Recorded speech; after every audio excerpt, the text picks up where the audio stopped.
Hola a todos, no sé si me escuchan. Tenemos ya unos cuantos participantes. Mi nombre es Héctor Santiago Manzolillo, yo actualmente soy secretario de Informática de la Federación Argentina de Cardiología y hace tiempo que venimos trabajando con un grupo de personas, bueno, con dos más, que son Federico y con Pablo, en la Secretaría, y una de las cosas que queríamos hacer era presentar a la comunidad médica esto que probablemente sea una cosa disruptiva, que es un modelo de lenguaje y de multimodal de inteligencia artificial como asistente al médico. Gracias a Dios tenemos la buena voluntad de Jorgelina, que es una persona que sabe muchísimo. Yo estuve en un webinar con ella y en el Congreso de la Federación Argentina de Cardiología, en una mesa hace 2 años. Me parece muy buena expositora. Ya tiene un muy buen manejo de cómo comunicar, digamos, todo esto, y por eso le pregunté si ella podía ser la que, digamos, nos contara un poco de qué se trata Medgema, y todo lo que puede llegar a implicar para la medicina y la cardiología. También nos acompaña la doctora Bazán, que ella es de la Asociación Médica Argentina. Todavía no se firmó el convenio, pero estamos a días, cuando se combinen los presidentes de la Federación Argentina de Cardiología y de AMA, un convenio para trabajar en conjunto en todo lo que tiene que ver con la salud digital. Federico Rodríguez y Pablo Sarmiento, bueno, que me acompañan en la Secretaría. Jorgelina es especialista en imágenes, es cardióloga y también es disertante sobre inteligencia artificial, y por eso la invitamos para este webinar. Así que bueno, Jorgelina, todo tuyo, el momento, te escuchamos. Bueno, muchas gracias. Gracias a toda la federación por la invitación. Vamos a compartir. Mientras que abro esto, que siempre genera un momento ahí de silencio, les cuento que yo vivo en Bariloche y acá está el Instituto Balseiro, y yo desde hace muchos años que estoy haciendo trabajos de investigación en inteligencia artificial con ingenieros y físicos del instituto. Siempre tuve mucho interés en estos temas, pero bueno, desde que hago investigación acá me he metido. ¿Se ve bien ahí?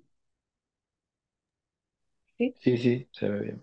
Bueno, vamos a empezar por lo básico, que es algo que a mí me gusta hacer, que es pensar cómo hasta ahora, hasta hace no muchos años, se pensaba una programación. La programación tradicional, que tiene mucho que ver y está muy emparentado con cómo nosotros aprendimos en la vida a razonar en las aulas, en la primaria, en el secundario. Básicamente uno tenía unos valores de entrada y aplicaba una regla, una lógica, y eso hacía que obtuviéramos valores de salida. En matemática, en cualquier situación que tuviéramos de aprendizaje, razonábamos de esta manera. Es decir, que la programación tradicional o la manera habitual en la que nosotros aprendimos buscaba un resultado. Voy a poner un ejemplo. Si yo tengo grados Celsius y quiero pasarlos a Fahrenheit, lo que hago es multiplicar por 1 por 8 y sumar 32. Y si tengo todos estos valores de entrada, voy a obtener todos estos valores de salida. El aprendizaje automático funciona de otra manera. Tenemos valores de entrada y valores de salida, y lo que busca el aprendizaje automático es la lógica que une los valores de entrada con los de salida. Por ejemplo, en nuestro ejemplo anterior, si yo quiero encontrar la lógica entre grados Celsius y grados Fahrenheit, lo que voy a hacer es poner muchos valores de entrada y muchos valores de salida, y de esta manera voy a buscar la lógica. Por ejemplo, vamos a imaginarnos que nuestra conexión tiene un peso de 1 y un sesgo de 1. Entonces, si hago menos 40 por 1, es menos 40, más 1 es menos 39. Estoy bastante cerca de menos 40. Ahora, aleatoriamente va a dar otro peso. Supongamos que pone un peso de 10. Menos 40 por 10 es menos 400, más 1 es menos 399. El aprendizaje automático se da cuenta que este segundo peso está mucho más alejado que el primer peso que puse. Y va probando aleatoriamente hasta que llega a que el peso de esta lógica es de 1,8 y el sesgo es de 32. Bien, dentro del aprendizaje automático existen muchas técnicas distintas, una de las cuales son las redes neuronales. ¿Cómo funciona una red neuronal? Bueno, de vuelta, yo tengo variables de entrada y estoy buscando un resultado. En este caso es si me voy a ir de vacaciones o no. Supongamos que mis variables son el dinero, el destino y el clima. Sí es uno y no es cero. Bien, voy a unir todas mis variables a través de una neurona con un umbral que es de mayor a uno y voy a determinar si me puedo ir o no de vacaciones. Si tengo la plata y me gusta el destino, uno más uno es 2, 2 es mayor a uno, me voy de vacaciones. Ahora, si me gusta el destino y me gusta el clima, 2 es mayor a uno, me iría de vacaciones. Pero mi red neuronal está fallando. ¿Por qué? Porque si yo no tengo plata, por más que me guste el destino y me guste el clima, no me voy a poder ir de vacaciones. Por lo tanto, cada una de las conexiones tiene un peso distinto. Vamos a asignarle un peso distinto a cada una de mis conexiones. Vamos a decir ahora entonces que el peso del dinero es 2 y el peso del destino y del clima es uno. Y vamos a modificar mi umbral. Mi umbral va a ser mayor a 2 ahora. Entonces, si me gusta el destino y me gusta el clima, 2 no es mayor a 2, por lo tanto no me voy a ir de vacaciones. Ahora, si tengo dinero, uno por 2 es 2, más según el destino, me gusta el destino, más uno es 3. 3 es mayor a 2, por lo tanto me voy de vacaciones. Esto que acabamos de ver es un perceptrón simple y es la unidad más básica, más sencilla de una red neuronal, donde hay valores de entrada, conexiones, un peso, un umbral, un sesgo, una función de activación y un resultado. Si yo conecto muchos valores de entradas por múltiples conexiones, con múltiples capas de neuronas que se conectan a la vez con múltiples conexiones y múltiples neuronas y múltiples conexiones y múltiples neuronas, obteniendo un resultado, esto es una red neuronal. Bien, si yo quisiera analizar imágenes. Bien, en principio, las redes neuronales tradicionales analizan cada uno de mis valores de entrada en forma separada. Entonces, básicamente, ¿cómo se analizan las imágenes? Se divide en píxeles la imagen y se asigna un valor de 0 a 255, donde 0 es negro y 255 es blanco. ¿Cuál es el problema de esto? Que si yo analizo, supongamos que tengo una imagen de 28 por 28 píxeles, que son 784 píxeles. Si yo analizo mis 784 píxeles en forma separada e independiente, es lo mismo si yo le muestro esta imagen o esta otra imagen. Entonces, el orden de los píxeles tiene un valor muy, muy importante. Por lo tanto, no puedo analizar imágenes a través de una red neuronal tradicional. ¿Por qué? Porque analiza los píxeles en forma independiente. ¿Y cómo voy a hacer yo para poder analizar los píxeles en forma conjunta? A través de las redes neuronales convolucionales, que analizan los píxeles en forma conjunta. Estos básicamente lo que utilizan son filtros o núcleos, y son muy parecidos a los que se ven en Instagram, ¿no? Si yo aplico este filtro, no importa cómo funcionan los filtros, no me quería detener en esto porque si me pongo a explicar esto vamos a estar mucho tiempo, pero básicamente cada uno de estos filtros genera distintas imágenes que resaltan ciertas características de las imágenes. Parece que no, pero esto aumenta, por ejemplo, el borde de la cara. Y cada uno de los filtros que yo le voy a poner a cada una de las imágenes va a generar una convolución y esa convolución va a resaltar ciertas características de la imagen. Entonces, de esta manera funcionan las redes neuronales convolucionales. Primero se convoluciona, después esta información se va a agrupar en imágenes más pequeñas, se vuelve a convolucionar, se vuelve a agrupar y así sucesivamente, obteniendo cada vez más imágenes por capa con imágenes más pequeñas. Y después, posteriormente, para clasificar las características que obtuve por la convolución, voy a pasar por una red neuronal tradicional que me va a ayudar a entender esas características que obtuve. Por ejemplo, en esa segunda parte de red neuronal tradicional, si yo veo un círculo arriba de otro círculo, probablemente esté hablando de un 8. Y no importa si lo dibujé perfectamente o si hice un dibujo más o menos, porque la red va a tener la capacidad de entender que un círculo con un círculo arriba es un 8. Entonces, en las redes neuronales convolucionales, ¿cuál fue el gran salto que se dio? No se analizaban los valores de entrada por separado, sino que se analizaban los valores de los píxeles en relación a los píxeles circundantes. Y eso fue muy importante y fue el primer paso que se dio y por el cual pudimos empezar a analizar imágenes. Por eso, imágenes fue lo primero que se analizó con IA a gran escala. La convolución extrae las características y después una red neuronal tradicional las clasifica como ese 8 que veíamos recién y nos va a dar un resultado. ¿Qué resultado buscábamos en este caso? Bueno, saber si esta cara era de un hombre o de una mujer. Y esa clasificación nos va a ayudar a entender si estamos hablando de un hombre o una mujer. Para entrenar este tipo de redes, lo que necesitamos es datos etiquetados. Es decir, que haya una persona en una computadora diciendo, esto es una foto de un hombre, esta es una foto de una mujer, esta es una foto de un hombre, esta es una foto de una mujer. Y tenemos una modelo, una red neuronal convolucional que tiene una tarea. La tarea es saber si es hombre o si es mujer. A este aprendizaje se le llama aprendizaje supervisado. Existen distintas granjas alrededor del mundo de gente sentada en una computadora diciendo, etiquetando datos. Básicamente, hasta este momento las cosas funcionaban de esta manera. Entonces, ¿cuál era la limitación de las redes que utilizábamos o de los modelos que utilizábamos hasta este momento? Los datos de entrada. Sabíamos que al principio los datos de entrada eran todos independientes, después se pudo relacionar el píxel con los píxeles circundantes.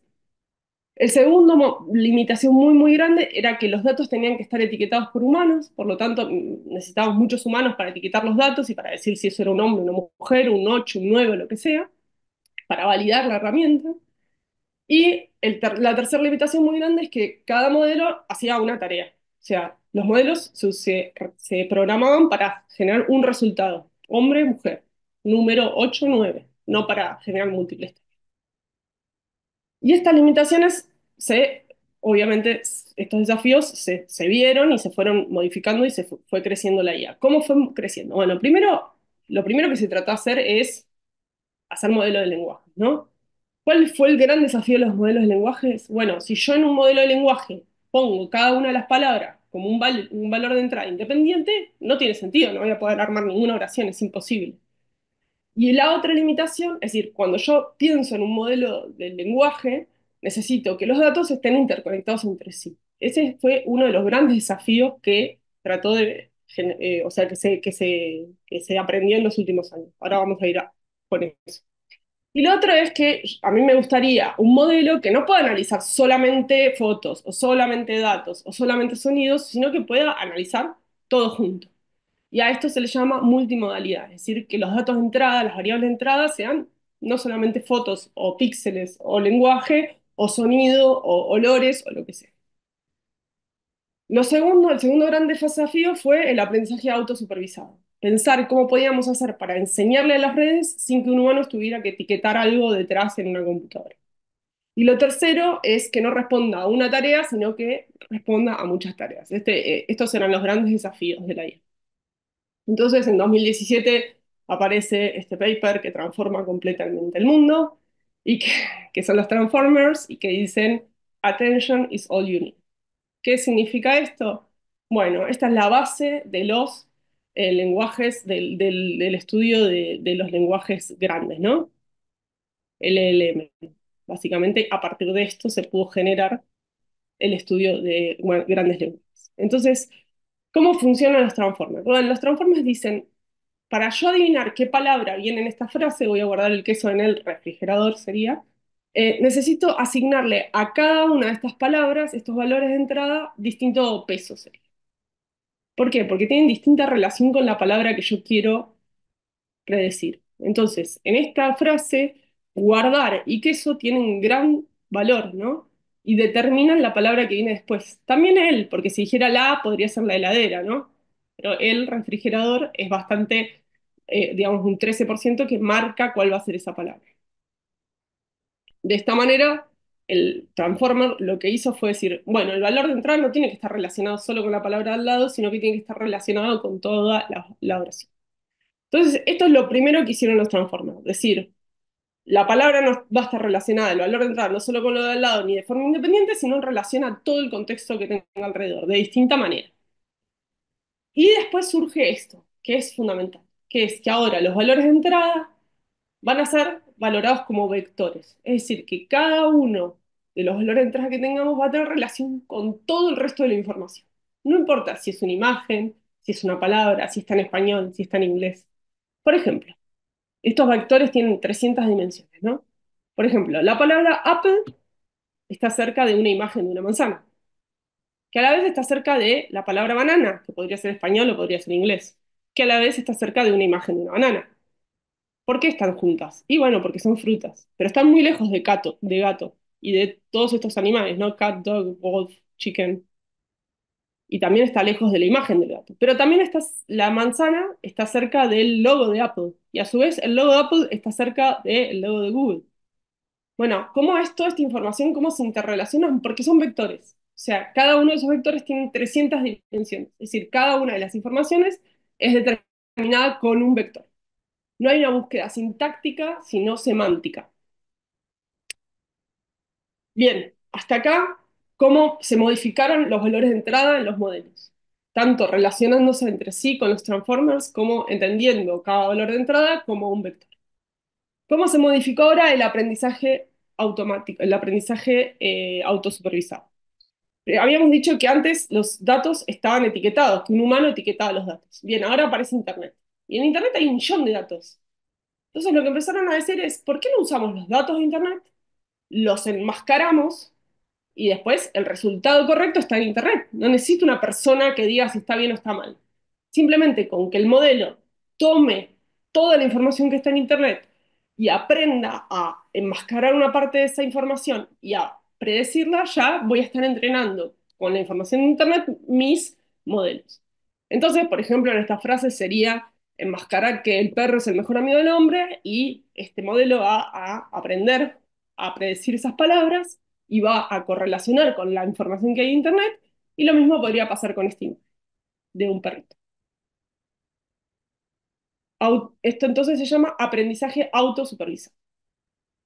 Bueno, a partir de todo lo que estuvimos hablando hasta ahora, es decir, vectores como valores de entrada, aprendizaje autosupervisado y desarrollo de modelos de lenguaje a gran escala, empezaron a suceder cosas que cuando se generaron estas herramientas no sabíamos que iba a pasar.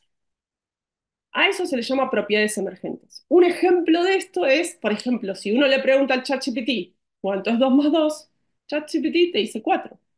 Pero es un modelo que no se entrenó para hacer cuentas matemáticas, se entrenó a partir del lenguaje. Lo que pasa es que el aprendizaje fue tan grande que no solamente aprendió eso, sino que aprendió que 2 más 2 es 4. Y aprendió seguramente a clasificar palabras positivas de negativas. ¿Por qué? Porque se entrenó con todo Internet. A eso se le llama IA generativa, es decir, inteligencia artificial que genera nuevo conocimiento, entre comillas, o que tiene propiedades que no sabíamos que iba a tener, propiedades emergentes.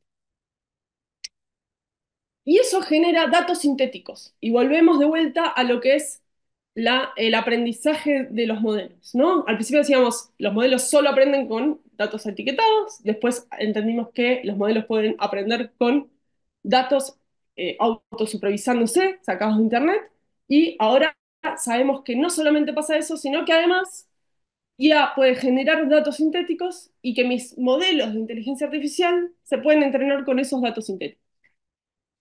Entonces la IA generativa genera datos sintéticos y ayuda a entrenar IA con datos que generó otra IA. Y cuanto más utilizamos la herramienta de IA, más entrenamos esta herramienta. A partir de todo esto que acabamos de decir, es decir, valores de entrada como vectores, modelos aprendizaje autosupervisado, IA generativa, se generan enormes cantidades de datos que ahora sí se pueden analizar. Y ahí surgen los modelos fundacionales. Los modelos fundacionales son modelos de entrenamiento a gran escala, enormes, con multitarea. ¿Por qué? Porque no están hechos para dar una respuesta a una pregunta, sino que responden un montón de preguntas. A veces ni sabíamos que iban a responder esas preguntas.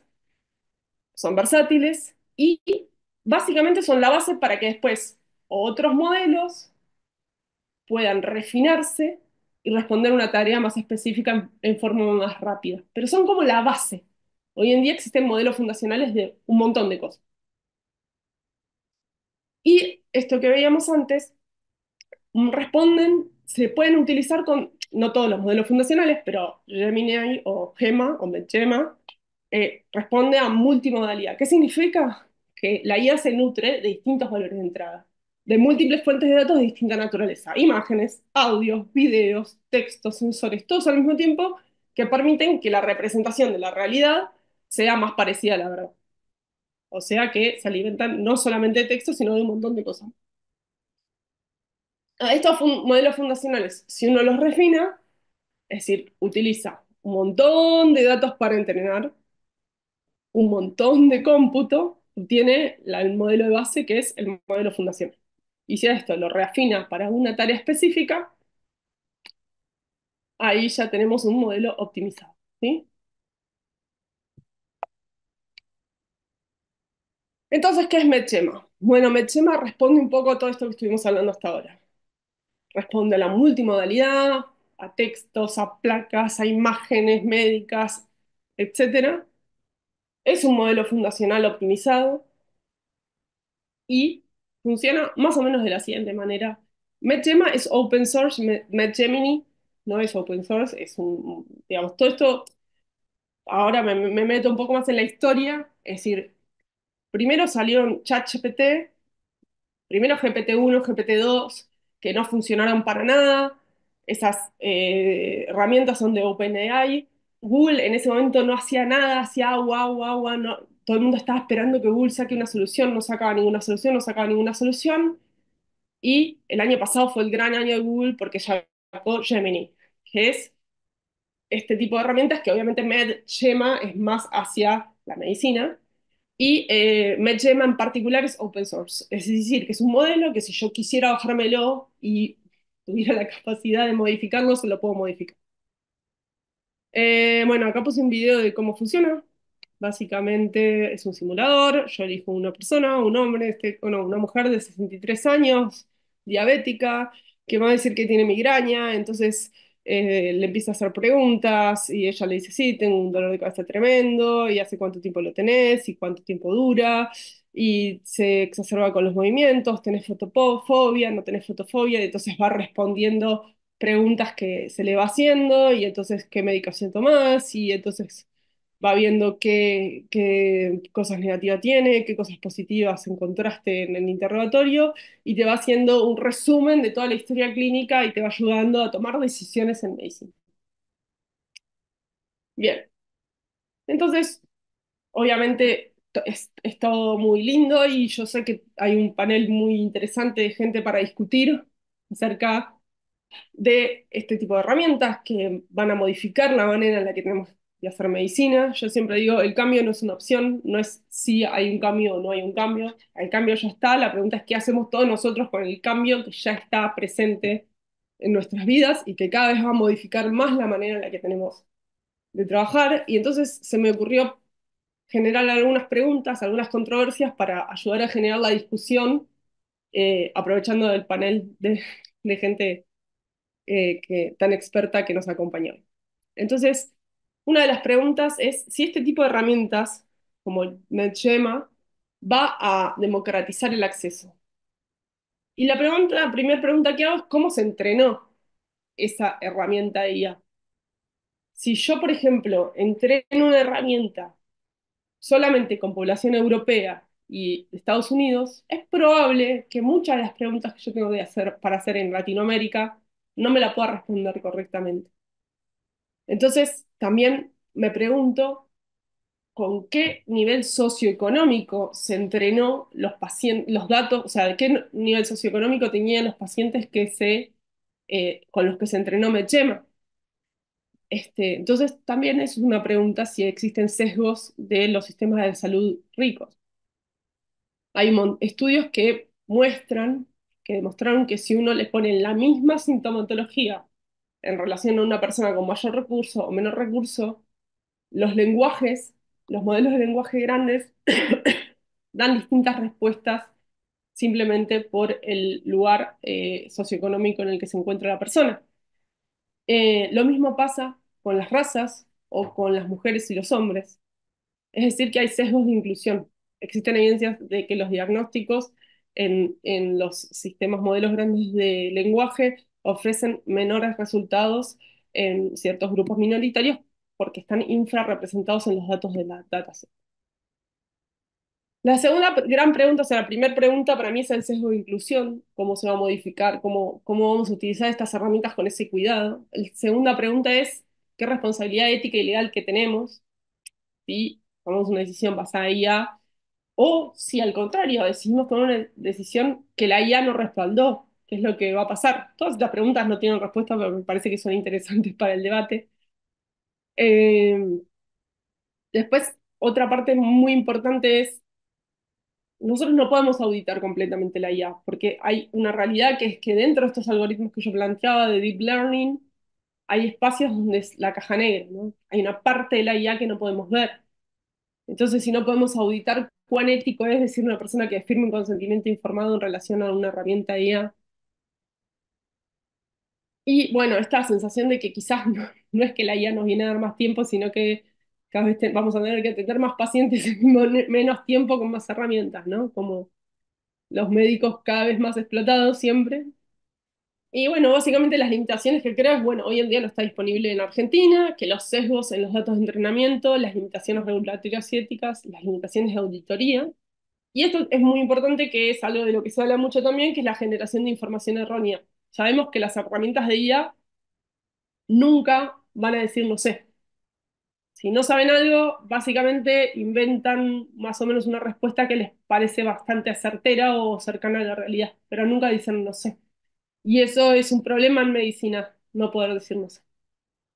Bueno, la tecnología en sí misma no tiene ética, es solo un espejo de los datos con los que fue alimentada. Nuestra tarea no es solo implementarla, sino también regularla. Muchas gracias.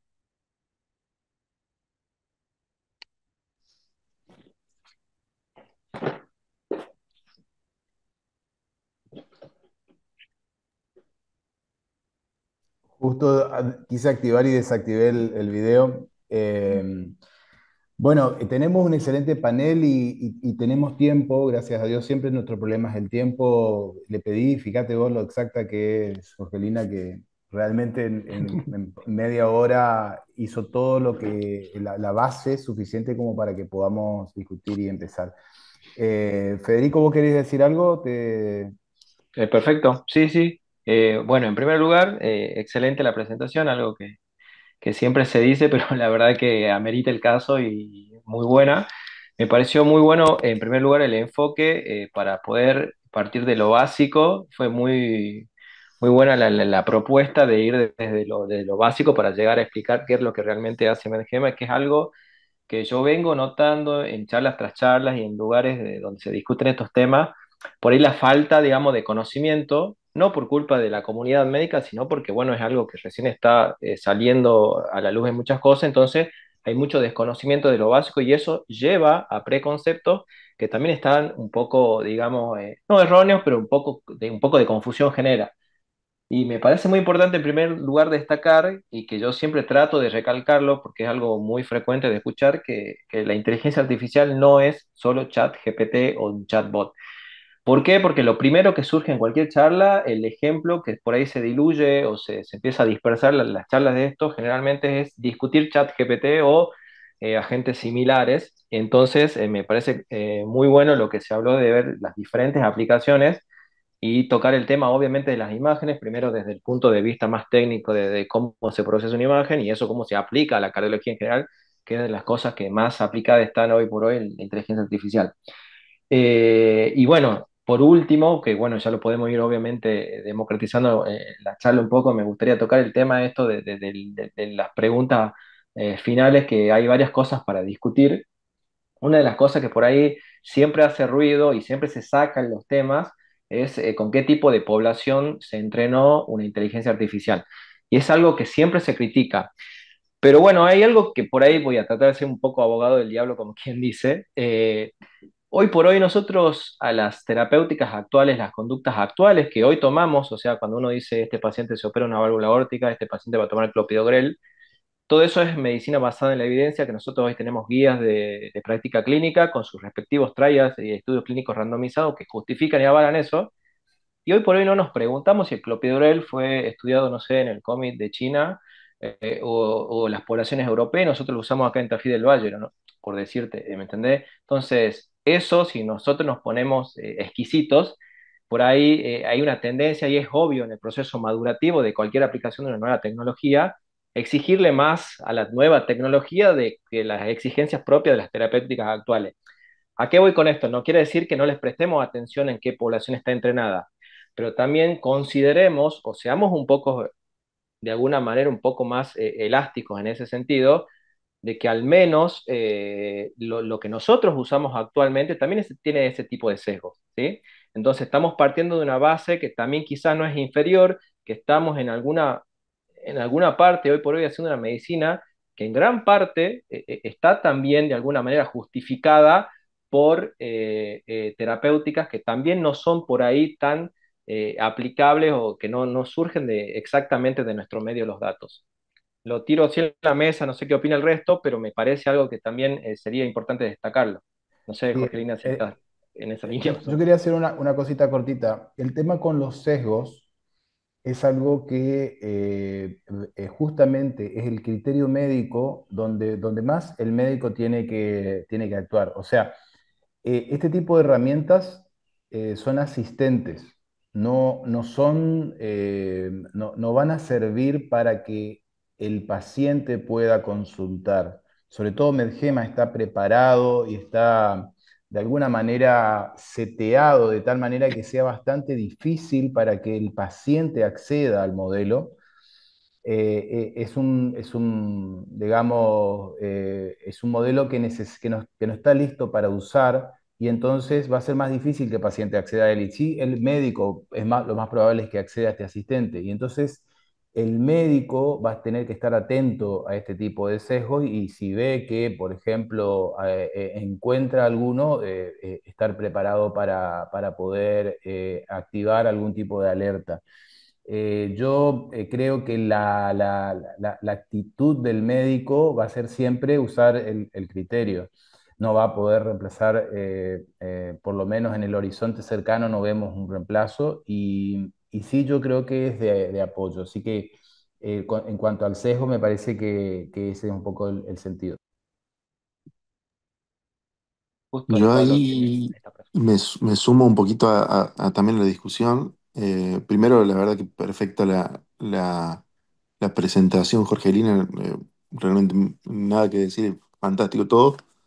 Y yo creo que acá tenemos varias cosas para discutir en cuanto a lo que es la población de los datos, como ahí decías vos, Fede, del clopidogrel, o justamente estaba en una jornada de hipertensión pulmonar y básicamente los scores de riesgo que uno utiliza son europeos, americanos y demás. No hay datos por ahí que uno utilice que sean típicamente score argentinos o score latinoamericanos o demás. Sin embargo, los utilizamos, pero los utilizamos sabiendo que tenemos esa debilidad y utilizando lo que es el criterio, como decía Santiago.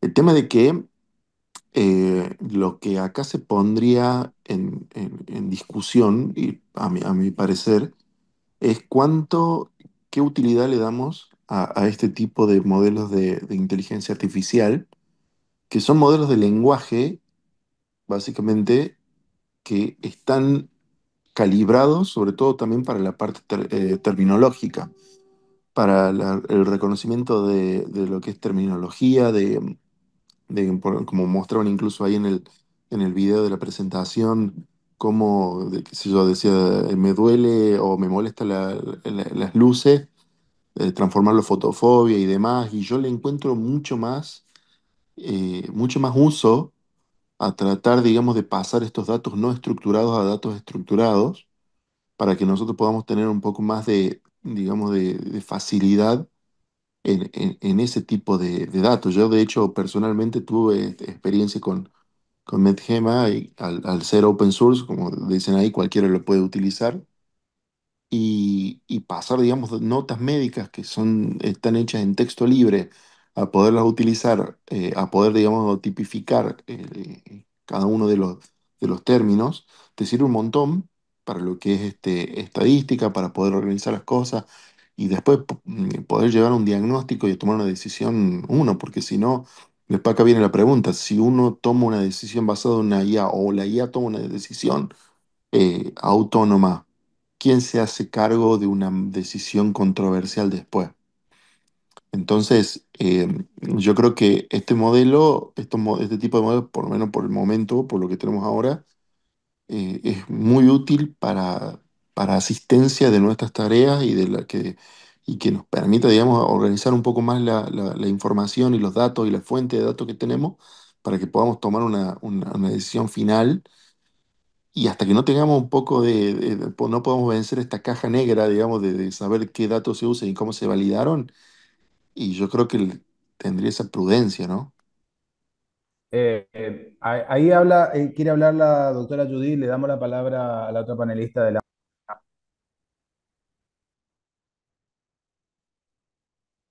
Adelante, adelante, doctora. Está muteada, creo, la doc. Ah, Gracias, el micrófono. Jorgelina, por tu dinamismo para presentarlo y sos más ingeniera que médica ya, así que la verdad que, bueno, felicitaciones por poner este tema. Em, Me parece trascendente poner en el escenario que nos vamos desde los dos extremos, ¿no? En aplicar a las herramientas de IA en el contexto de las ciencias médicas mucho más de valor que el valor que tiene si nosotros lo adaptamos al contexto. Nosotros justamente en el Comité de Transformación Digital de la AMA acabamos de formar una mesa de trabajo de IA en salud que la presentamos ayer en el marco del Congreso de la SAIA, la Sociedad Argentina de Inteligencia Artificial, y nos unimos, por ejemplo, el laboratorio de IA de la UBA, la Secretaría de Innovación de la Universidad Nacional de Córdoba, el laboratorio de IA de la Austral, de la Tecnológica, porque ¿desde dónde convocamos? Desde la Asociación Médica Argentina, porque todas estas herramientas no nos deben hacer olvidar el foco que seguimos queriendo ejercer y debemos ejercer una ciencia humanística y que como todas estas herramientas computacionales son herramientas que nos van a permitir arribar a mejor diagnóstico, a mejor precisión, a optimizar tiempo, pero que justamente nosotros hemos trabajado el desafío del éxito de la I en salud, aplicada a salud, profundamente en la gobernanza y el liderazgo, tomando tres ejes fundamentales que vamos a tener que trabajar en esta mesa para generar un documento de consenso que plantee las guías y normativas para impulsar la aplicación de la IA, pero identificando los riesgos y los beneficios. Nosotros tenemos tres verticales en las que tenemos que trabajar muy fuerte estos conceptos de gobernanza y liderazgo desde la Asociación Médica Argentina. Primero decimos que tenemos un amplio alcance porque estas herramientas de IA se pueden aplicar a diagnóstico, a estudios epidemiológicos, a predicción. Si le agregamos datos geográficos, podemos enriquecer muchísimo el contexto que le damos en la vigilancia y preparación de desastres o incluso en las intervenciones poblacionales.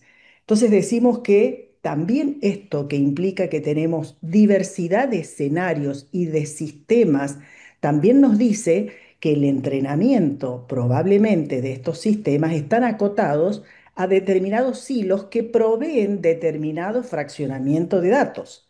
Entonces, esto debemos ser capaces de identificarlo. No tenemos un sistema entrenado que nos permita decir si la casa está construida de un tipo de material o de otra, cosas que uno en la historia clínica epidemiológica lo obtiene. Entonces, interpretar este contexto y la extrema utilidad que tiene la guía para todos los procesos asistenciales. El segundo paso me parece fundamental, que lo que hoy disponemos en la actualidad 2025 es que tenemos un riesgo de una evaluación no cuantificada.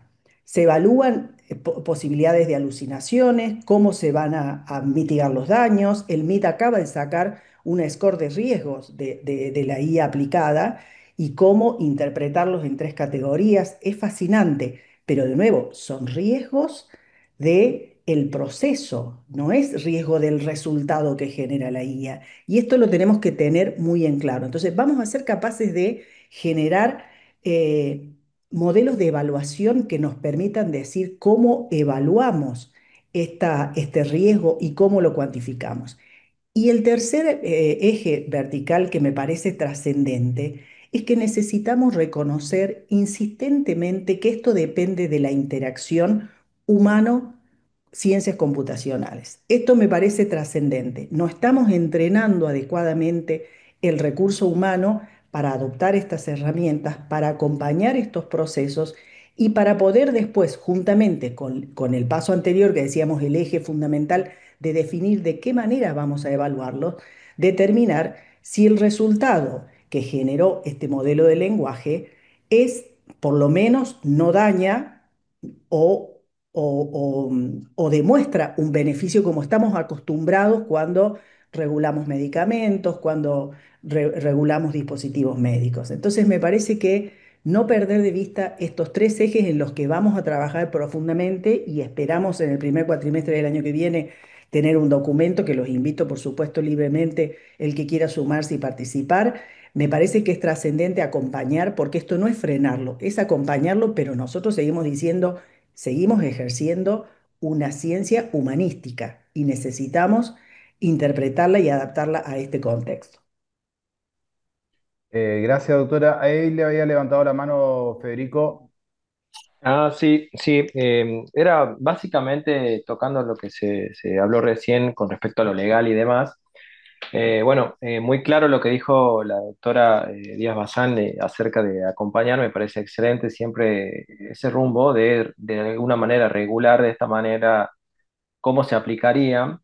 Pero bueno, hay una cosa importante, creo que habría que destacar que hoy por hoy, a este momento de madurez de la IA en medicina, yo lo tomaría como una herramienta y por ahí haciendo alusión también a las discusiones que se dan acerca de quién sería el responsable de una conducta tomada, mediada, guiada por IA y demás, siempre es el médico. O sea, hoy por hoy lo hacemos. O sea, las herramientas tecnológicas hoy por hoy están.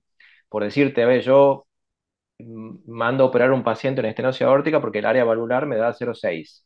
Me la calculó el ecógrafo General Electric.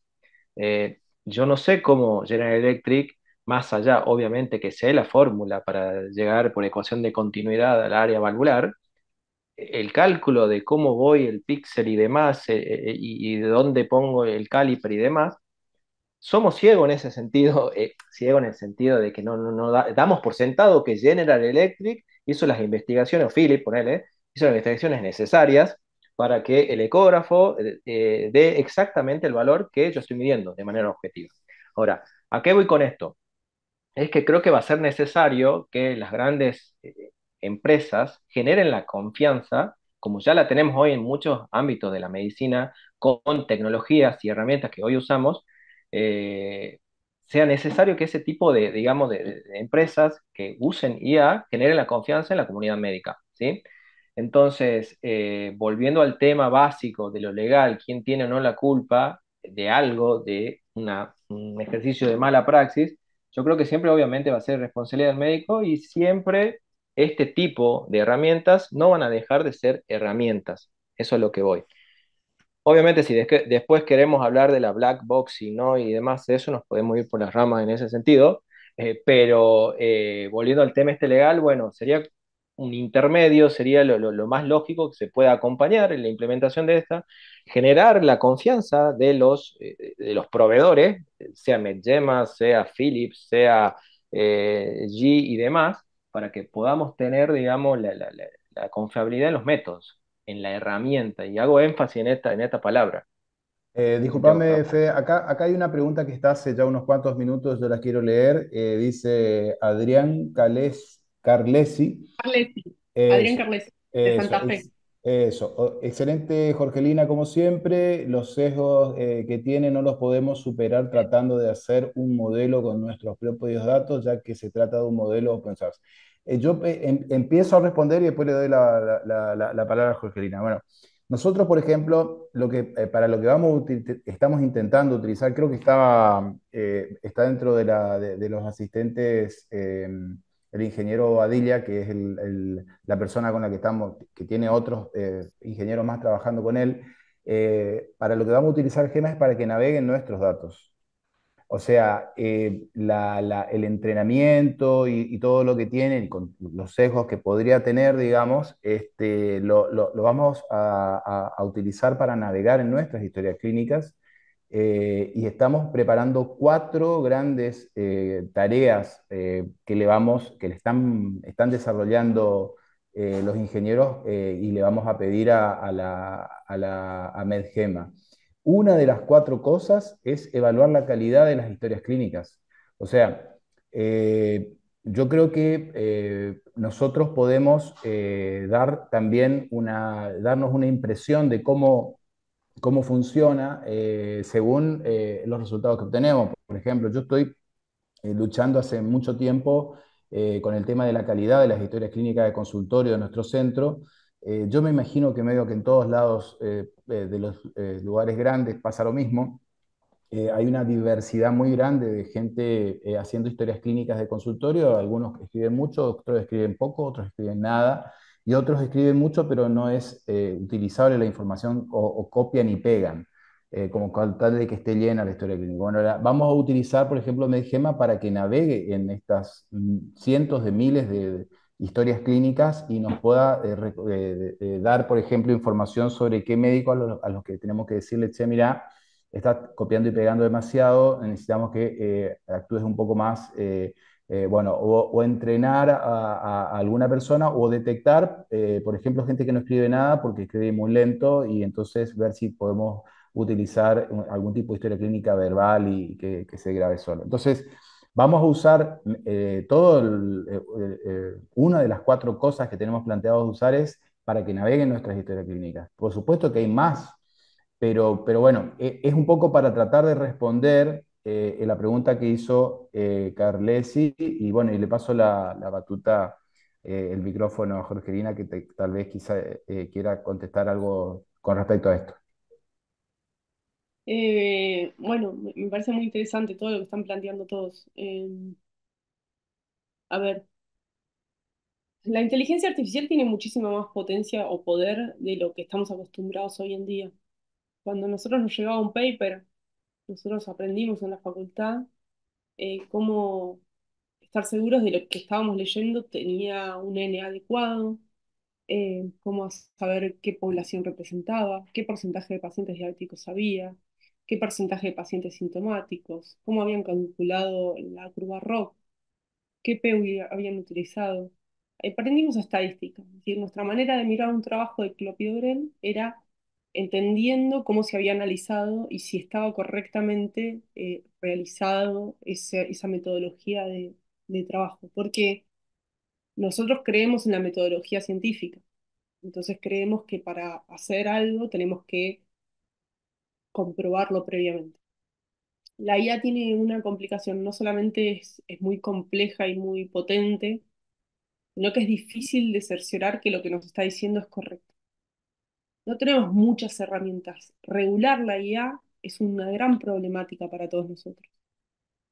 Yo, por supuesto que creo que el médico tiene un rol social, ¿no? No solamente el científico, sino que tenemos un rol social y tiene que ver con todo esto que se estuvo hablando y con lo que habló la doctora Díaz Bazán, de cómo regular las herramientas de ella.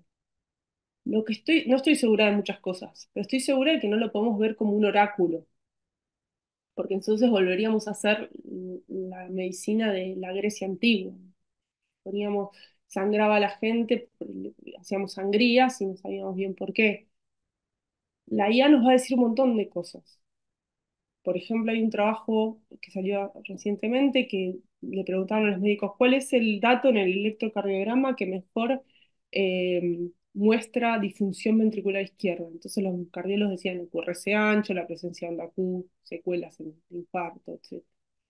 Y este trabajo dice no, es el eje de la onda T.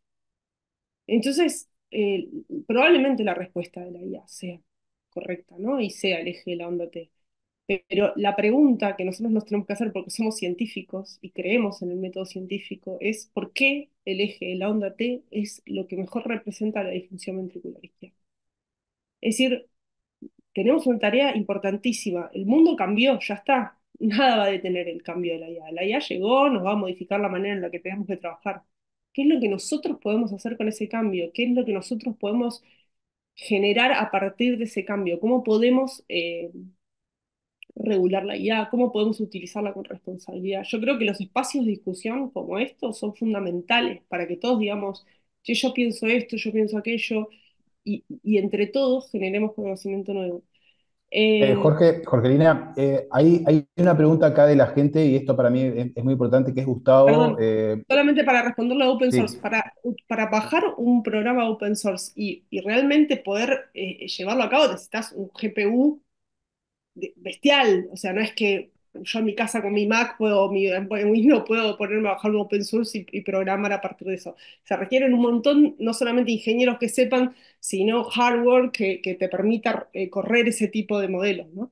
Sí, perdón. Perdón, Jorgelina. Bueno, acá Gustavo Mezquino de Mar del Plata, él lo que dice es que hay muchas cosas que son en la caja, que están en la caja negra, y yo me acuerdo que con él tenemos una discusión, que por lo menos en varias charlas estuvimos hablando de que los médicos manejamos muy bien la incertidumbre y los ingenieros son los que no manejan bien la incertidumbre. Ellos se hacen mucho más problema con la caja negra que nosotros, porque nosotros convivimos con la biología, que es una caja negra. Nosotros nunca manejamos todas las variables biológicas. Estamos acostumbrados a decir, me parece que esto es así. En cambio, un ingeniero no, un ingeniero no tolera el tema de la caja negra. Bueno, y por supuesto, me dice acá, dice en el comentario que escribe, bueno, que cómo funciona un resonador, lo conoce muy poca gente, nosotros la confianza la da el tiempo. Bueno, lo mismo va a pasar con estos modelos, por supuesto. En definitiva, yo creo que nosotros, el rol médico del consultorio es justamente poder de alguna manera validar la herramienta. O sea, y esta herramienta que es MedGema es gigantesca, ¿no? No es una herramienta que va a poder servir para una cosa, sirve para demasiadas cosas. Y entonces hay que aprender de a poco a utilizarla y tenemos que armar más foros para poder compartir nuestros hallazgos, digamos, y nuestras dificultades, porque ya les digo que nosotros en mi institución estamos trabajando hace meses para que esto funcione y requiere muchísimo trabajo y requiere recurso humano, por supuesto, pero también recurso de hardware para poder utilizar, sacarle el jugo como corresponde. Levantó la mano también la doctora Judith Bazán, le damos la palabra. Muy breve porque quiero dar la opción, ¿no es cierto?, a otras preguntas. Me parece excelente lo que planteaba Jorgelina y acá de nuevo vamos a preguntarle a Víctor. Lo que estamos evaluando hoy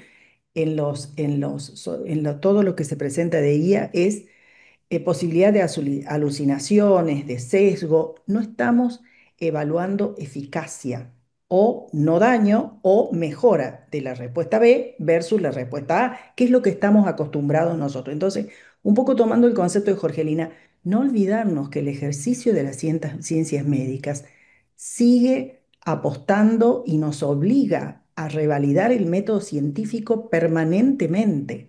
Este me parece que es un concepto fundamental, es apoyarnos, porque esto es imparable. Lo tenemos que adoptar, pero también saber plantearnos dónde tenemos los puntos débiles, las criticidades, para poder con esto intervenir. Y sí me parece que hay un concepto fundamental. No nos olvidemos nunca que para poder hacer rodar un modelo de lo mínimo a tener, por supuesto, modelos optimizados necesitamos datos de calidad y es lo que nos falta. No estamos acostumbrados. Paul Norwich, que trabaja mucho en esto y tiene unas mesas espectaculares en Europa que estamos intentando hacer un vínculo con Latinoamérica, habla data first y vuelvo a insistir con esto. Si nosotros tenemos datos en tiempo, de calidad y curados, podemos hacer rodar lo que quieran. Esto es como decirle que vamos a tener una Ferrari y que vamos a andar por las calles de Argentina como si pudiéramos. No se puede. El resultado va a ser pésimo. Este concepto, de nuevo, me vuelve a traer a este eje que nosotros decimos desde la Asociación Médica Argentina, la interacción humana es fundamental poder hacer análisis de contexto y acompañar el despliegue de la guía con estas salvedades. Gracias, doctora. Nos quedan 2 minutos antes de terminar este webinar bueno, que está siendo grabado y que lo vamos a colgar próximamente en nuestra página de la Federación Argentina de Cardiología. Es un trámite que está haciendo Federico, lo está llevando adelante y en breve va a estar disponible para todos los que quieran volver a ver este webinar. Así que les quiero decir a los asistentes si quieren hacer una última pregunta, si no le damos las últimas palabras a Jorgelina para que cierre el webinar en estos 2 últimos minutos. Parece que no hay otras preguntas, así que Jorgelina, son tuyos tus 2 últimos minutos. Bueno, gracias Santiago, a Federico, a Pablo por invitarme. Gracias a la doctora Bazán por todo su experiencia. Se nota que está trabajando mucho en el tema porque se la escucha con mucha expertise. Eh, Muy difícil. Bueno, coincido, ¿no? Los datos son los ladrillos de la IA, digo yo. Es como sin ladrillos no se puede construir nada. Sin buenos datos no podemos hacer nada. El desafío es enorme. Creo que para mí es muy motivador pensar que estamos en un momento de bisagra de la historia de la humanidad. Es decir, el mundo cambió, ya está, no es más el mismo. Y los desafíos son enormes y me parece que estamos en un momento único donde tenemos que ser súper creativos, creer en el método científico y creer en el pensamiento crítico. Eso. No. Bueno, entonces vamos a ir cerrando, nos quedan ya segundos nada más. Le agradecemos muchísimo a la doctora Judith Bazán, a Federico Rodríguez, a Pablo Sarmiento y a todos los asistentes por poder haber disfrutado de una charla muy dinámica, muy linda, hermosa charla, Jorgelina, y muchas gracias por estar con nosotros. Así que bueno, damos por finalizado el webinar de MedGema. Gracias a todos. Gracias, Hasta gracias, luego. Santiago. Un Gracias abrazo. a todos.